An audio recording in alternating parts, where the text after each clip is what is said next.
Hello everyone, I am Vansh Nagpal. Welcome back to Sirius legal chambers. आज के इस session में हम लोग बर्डन ऑफ प्रूफ को डिटेल में डिस्कस करने वाले हैं। बर्डन ऑफ प्रूफ को इंडियन एविडेंस एक्ट के पार्ट 3 में डिस्कस करा गया है अंडर चैप्टर 7। सेक्शन 101 से लेकर सेक्शन 114A तक बर्डन ऑफ प्रूफ को डिस्कस किया गया है। दो ये काफी शॉर्ट टॉपिक है, बट ये बहुत ही इंपॉर्टेंट टॉपिक माना जाता है। मेंस में इसके ऊपर 3 से 4 क्वेश्चंस हमेशा ड्राफ्ट होते ही है और प्रीलिम्स में भी इसके ऊपर बहुत सारे क्वेश्चंस आते हैं। अदर देन दिस, मुझे ये आज याद है जब हमारा वाइवा हुआ था उस टाइम पे 5 में से 3 क्वेश्चन सिर्फ इस बर्डन ऑफ प्रूफ के टॉपिक में से पूछे गए थे। So this is a very important topic. Burden of proof का मतलब क्या होता है, बर्डन ऑफ प्रूफ और ओनस ऑफ प्रूफ में डिफरेंस क्या होता है, बर्डन ऑफ प्रूफ कौन सी पार्टी के ऊपर लाया करता है और एक पर्टिकुलर फैक्ट से रिलेटेड बर्डन ऑफ प्रूफ क्या होता है। आज के इस सेशन में हम ये सारी चीजें समझेंगे।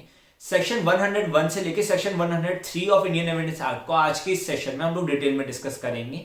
एंड आप लोग अपने बेयर्स खोल के बैठिएगा, साथ में पेंसिल ले लीजिए। जो आप यहाँ पे पॉइंटर्स देख रहे होगे आप उन्हें मार्क कर लीजिए, आपको आगे रिवाइज करने में भी ये इजी रहेगा। आज के इस सेशन में हम इंपॉर्टेंट केसेस भी साथ में समझेंगे।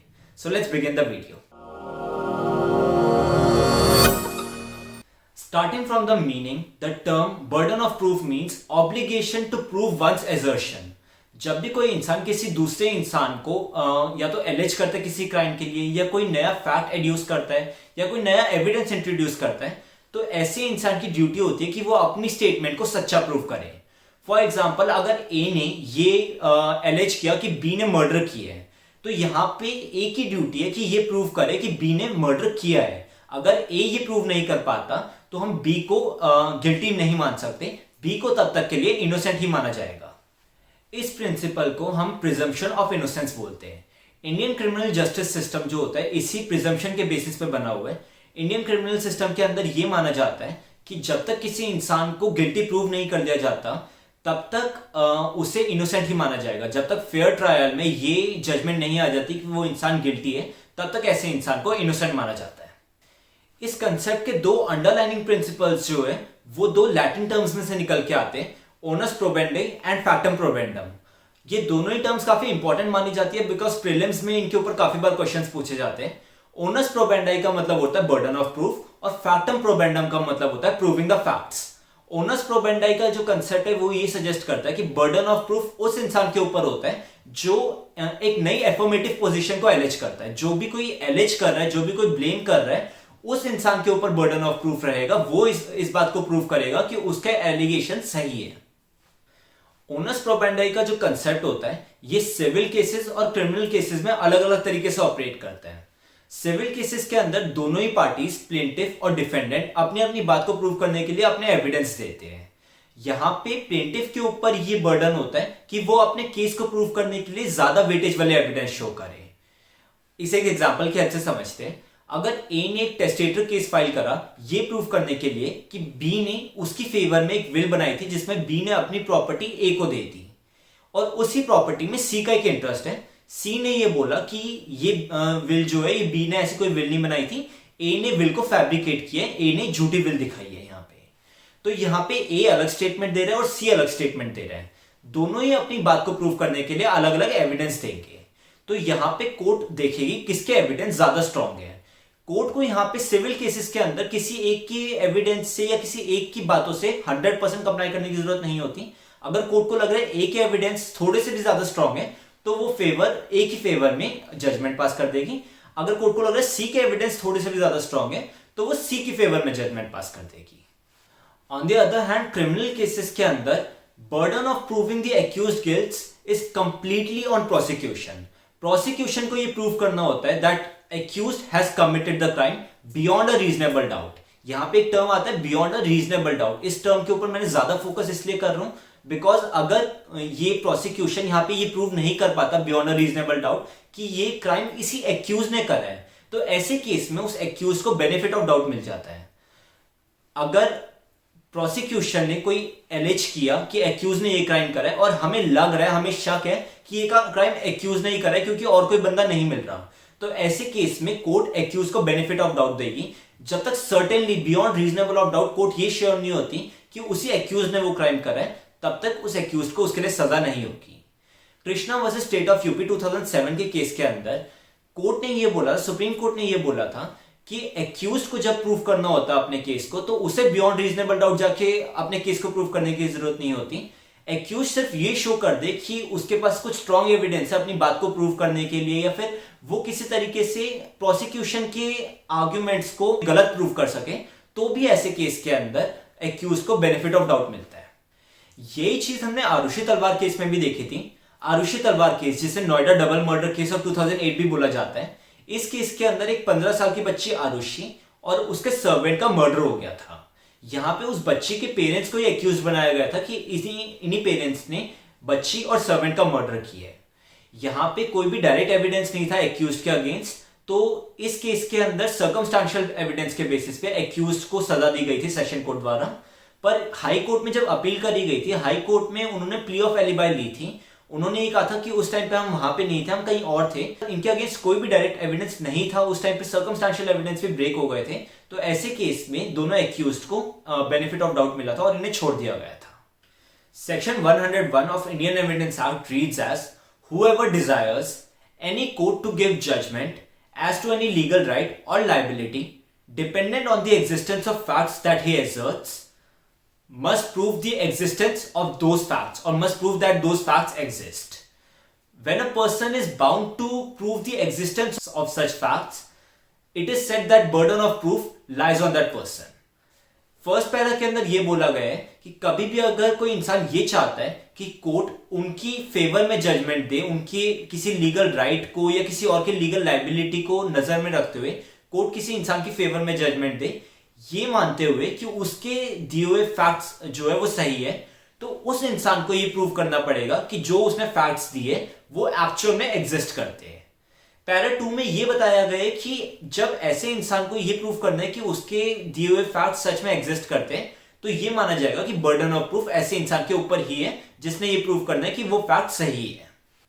इसे एक एग्जांपल से समझते, अगर ए एक कंपनी है और बी उस कंपनी का एक एम्प्लॉय है।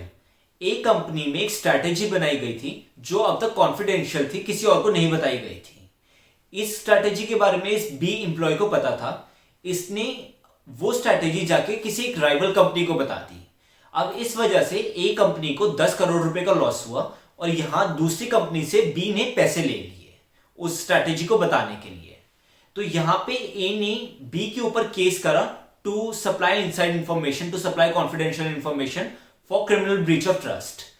यहां पे ए ये चाहता है कि कोर्ट जो है वो बी के अगेंस्ट जजमेंट दे और उनकी फेवर में जजमेंट दे, और उनके जो लीगल राइट था कि वो उनके 10 करोड़ रुपए जो है वो उन्हें वापस मिले, वो उन्हें वापस दिए जाए। तो अब इस केस के अंदर ए को ये प्रूव करना होगा कि बी हमारा एम्प्लॉय था और बी ने इनसाइड इंफॉर्मेशन, एक कॉन्फिडेंशियल इंफॉर्मेशन हमारी राइवल कंपनी को जाके दी। ये प्रूव करने की जिम्मेदारी ए के ऊपर रहेगी, एंड इसलिए यहां पे कहा जाएगा कि बर्डन ऑफ प्रूफ जो है वो ए के ऊपर रहेगा। रंगामल वर्सेस कुप्पुस्वामी 2011 का एक बहुत ही इंपॉर्टेंट केस माना जाता है। बर्डन ऑफ प्रूफ का इसे काफी इंपॉर्टेंट केस माना जाता है। इस केस के अंदर सुप्रीम कोर्ट ने यह हेल्ड किया था that burden of proof lies on that person who first asserts the fact and not on the person who denies the fact. Burden of proof उस इंसान के ऊपर माना जाता है जिसने वो उस फैक्ट को इंट्रोड्यूस किया, उसके ऊपर नहीं जिसने उस फैक्ट को डिनाई किया। यहां पे सुप्रीम कोर्ट ने इस बात को भी बोला था कि अगर बर्डन ऑफ प्रूफ गलत कंधों पे डाल दिया गया, किसी गलत इंसान के ऊपर डाल दिया गया, तो इससे पूरा जो जुडिशियल सिस्टम है वो खराब हो जाएगा, वो स्पॉइल हो जाएगा। Moving on to our next sub topic, difference between burden of proof and onus of proof. Burden of proof को जनरली 2 कैटेगरीज में क्लासिफाई किया जाता है, legal burden and evidential burden. Legal burden उस बर्डन को कहते हैं जो एक केस को एस्टैब्लिश करने के लिए होता है। ये बर्डन से उस पार्टी पे लाई करता है जो पार्टी केस को इनिशिएट करती है, जो पार्टी केस शुरू करती है। इस बर्डन को बर्डन ऑफ प्रूफ भी कहा जाता है और इसे सेक्शन 101 के अंदर रेफर किया गया है। ये बर्डन कभी भी दूसरी पार्टी के ऊपर शिफ्ट नहीं होता। On the other hand, evidential burden जो होता है वो किसी भी नए एविडेंस को या फिर किसी भी नए फैक्ट को जिसे इंट्रोड्यूस किया जा रहा है उसकी वेरासिटी को, उसकी ट्रुथफुलनेस को देखने के लिए वो बर्डन होता है। ये बर्डन उस पार्टी के ऊपर लाई करता है जो नए फैक्ट को या नए एविडेंस को इंट्रोड्यूस कर रही है। इस बर्डन को ओनस ऑफ प्रूफ भी कहा जाता है। इसे सेक्शन 102 के अंदर रेफर किया गया है और ये अनलाइक लीगल बर्डन, ये बर्डन शिफ्ट होता रहता है दूसरी पार्टीज के ऊपर। इसे एक एग्जांपल की हेल्प से समझते हैं। अगर प्रोसिक्यूशन ने ए को मर्डर के लिए चार्ज किया, अगर प्रोसिक्यूशन ने ये बोला कि ए ने बी का मर्डर किया है, तो इस केस के अंदर स्टार्टिंग से लेके एंड तक जब तक जजमेंट नहीं आ जाती, जब तक या तो ए को गिल्टी प्रूव नहीं कर दिया जाता या ए को इनोसेंट नहीं मान लिया जाता, तब तक प्रोसिक्यूशन के ऊपर ही बर्डन ऑफ प्रूफ रहेगा। इस बर्डन को हम लीगल बर्डन कहेंगे। ये बर्डन कभी भी प्रोसिक्यूशन से एक्यूज के ऊपर शिफ्ट नहीं होगा। So on the other hand owners of proof को समझते हैं, एविडेंशियल बर्डन को समझते हैं। जब प्रोसिक्यूशन ने ये बोला कि यहां पे 5 अप्रैल 2020 को दिल्ली से गुरुग्राम में जाके ए ने बी का मर्डर किया है, अब यहां पे ओनर्स ऑफ प्रूफ जो हो गया वो ए के ऊपर आ गया कि ए इस बात को प्रूव करेगा, वो यहां पे नहीं था। ए बोलता है मैं उस टाइम पे तो मोदी जी ने लॉकडाउन लगा रखा था, 5 अप्रैल 2020 को मैं अपने घर से बाहर ही नहीं निकला, तो वो प्ली ऑफ एलिबाई ले रहा है। यहां पे ओनर्स ऑफ प्रूफ फिर से प्रोसिक्यूशन के ऊपर शिफ्ट हो गया। प्रोसिक्यूशन ये बोल रहा है कि गुरुग्राम में जहां पे बी रहता है, बी के रेजिडेंस जहां पे, वहां पे रजिस्टर में एंट्री हुई पड़ी है ए की, और वहां के चौकीदार ने भी ये बात कंफर्म करी है कि ए उस दिन यहां पे आया था। ओनर्स ऑफ प्रूफ फिर से ए के ऊपर शिफ्ट हो गया। ए ये बोलता है कि मैं जहां पे रहता हूं वहां पे सीसीटीवी कैमरा लगा हुआ है, सीसीटीवी फुटेज आप चेक कर सकते हो, वो सीसीटीवी फुटेज दिखाता है कि वो अपने घर से बाहर नहीं निकला, और आसपास के नेबर्स और उसकी फैमिली भी इस बात को कंफर्म करती है कि वो उस टाइम पे अपने घर में ही था, अपने घर से वो बाहर नहीं निकला। ओनर्स ऑफ प्रूफ फिर से प्रोसिक्यूशन के ऊपर शिफ्ट हो गया। तो owners of proof bar bar shift हुए जा रहे हैं। ये चीज आप देख रहे हैं। इस ओनर्स ऑफ प्रूफ को हम एविडेंशियल बर्डन कहते हैं। जो भी इंसान एविडेंस दे रहा है वो अपने फैक्ट को प्रूव करने के लिए, अपने स्टेटमेंट को प्रूव करने के लिए जो एविडेंस दे रहा है, ऐसे बर्डन को हम ओनर्स ऑफ प्रूफ कहेंगे, एविडेंशियल बर्डन कहेंगे। सो बर्डन ऑफ प्रूफ कभी भी शिफ्ट नहीं होता, ओनर्स ऑफ प्रूफ शिफ्ट होता रहता है। In the case of State of Maharashtra versus Vasudeo Ramchandra Kaidarwar 1981, Supreme Court held that the expression burden of proof has two meanings, that is the legal burden and the evidential burden. Criminal trial के अंदर हमेशा accused को guilty prove करने का burden prosecution के ऊपर रहेगा, और जब तक प्रोसिक्यूशन एक्यूज को गिल्टी प्रूव नहीं कर देता तब तक एक्यूज को इनोसेंट माना जाएगा। एक्यूज्ड को गिल्टी प्रूव करने का जो बर्डन है, ये लीगल बर्डन है, ये कभी भी शिफ्ट नहीं होगा, ये हमेशा ही प्रोसिक्यूशन के ऊपर रहेगा, कभी भी एक्यूज के ऊपर नहीं जाएगा। यहाँ पे कभी कभी ऐसा हो सकता है कि एक्यूज कोई फैक्ट को नए फैक्ट को लेके आए या कोई नया एविडेंस एड्यूस करे, तो ऐसे केस के अंदर वो एविडेंशियल बर्डन जो होगा वो एक्यूज के ऊपर होगा, but that would not be as onerous as that of legal burden. वो कभी भी उतनी हैवी ऑब्लिगेशंस के साथ नहीं आएगा जितना प्रोसिक्यूशन के ऊपर बर्डन रहता है। Moving on to our next sub topic, on whom burden of proof lies.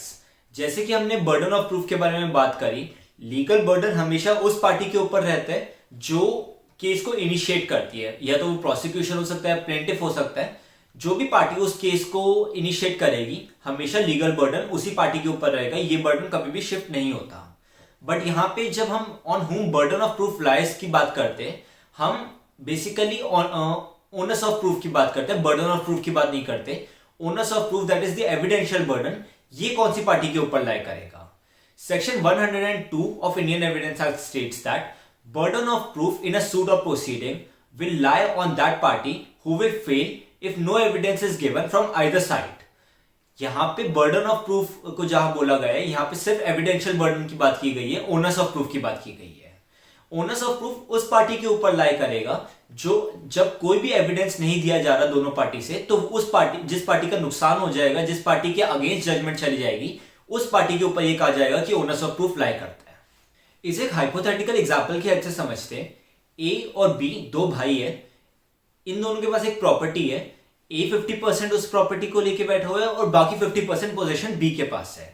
अगर ए ये केस फाइल करता है कि मेरे पास 100% पोजीशन होना चाहिए था क्योंकि बी ने अपना 50% शेयर मुझे बेच दिया था, और बी बोलता है कि नहीं 50% शेयर मेरे पास है, मैंने कभी भी अपना शेयर कभी भी नहीं बेचा, तो 50% शेयर ए का है, 50% शेयर मेरा है।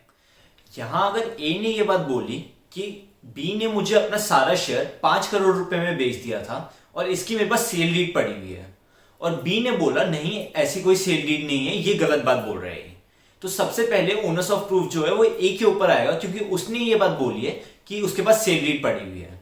अब ए इस बात को प्रूव करे, एविडेंस एक्ट के अकॉर्डिंग वो सेल डीड सही है, सबसे पहले ओनर्स ऑफ प्रूफ ए के ऊपर आता है, क्योंकि अगर ए इस बात को प्रूव नहीं कर पाता तो ए के अगेंस्ट जजमेंट चली जाएगी। जैसे ही ए ने ये प्रूव कर दिया कि वो सेल डीड सही है अकॉर्डिंग टू एविडेंस एक्ट, अब ओनर्स ऑफ प्रूफ बी के ऊपर आ जाता है जो ये कह रहे हैं कि वो सेल डीड गलत है। वो इस बात को प्रूव करे कि ये सेल डीड गलत है, फैब्रिकेटेड है या गलत तरीके से साइन करवाई गई थी। अब ये ओनर्स ऑफ प्रूफ बी के ऊपर आ जाएगा। अगर क्योंकि बी यहां पे प्रूव नहीं करेगा तो बी के अगेंस्ट जजमेंट चली जाएगी। Moving on to a last sub topic for the day, burden of proof as to a particular fact under section 103 of Indian Evidence Act. Section 103 of Indian Evidence Act states that burden of proof as to a particular fact lies on that person who wishes the court to believe in its existence unless the contrary is provided by any other law, unless by any other law the proof of the fact shall lie on any particular person. So हमेशा जब भी कोई इंसान ये चाहता होगा कि court किसी एक पर्टिकुलर फैक्ट को मान ले, तो जो इंसान ये बात चाहता है कि कोर्ट उस फैक्ट को मान ले, ये बर्डन उसी के ऊपर रहेगा कि उस फैक्ट को वो इस्टेब्लिश करे, उस फैक्ट के वो एविडेंस दे।